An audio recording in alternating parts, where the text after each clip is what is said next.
24ချိန်မြောက်မလေးရှားမှာဒီနှစ်တစ်ခုမှဒါကြောင့်ဆင်နွှဲရတာအရင်ကျေးဇူးတင်ပါတယ်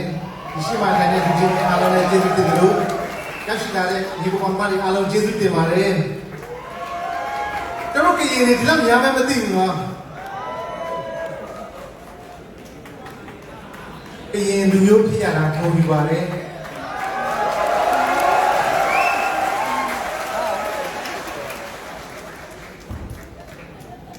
နှစ်တစ်ခုဆိုတော့နှစ်ဟောင်းရှိခဲ့လို့ပေါ့ကျွန်တော်နှစ်ဟောင်းမှာကျွန်တော်တို့မျိုးမျိုးဘုံဘုံဖြတ်တန်းခဲ့ရမယ်ဖြစ်တယ်အစဉ်ပြေတာတွေရောအစဉ်မပြေတာတွေရောဒုက္ခတွေရောမျိုးစုံရှိမယ်အပြင်မလဲဒီຢာတွေကကြံခဲ့ပြီအခုနှစ်တစ်ကိုကျွန်တော်တို့ဖြတ်တန်းရမယ်ဟုတ်တယ်နော်ဒါကြောင့်လို့ကျွန်တော်ရှေ့ကအောင်းကြီးဆိုတဲ့တခြင်းလေးနဲ့ကိုတော့ချိမှတ်မယ်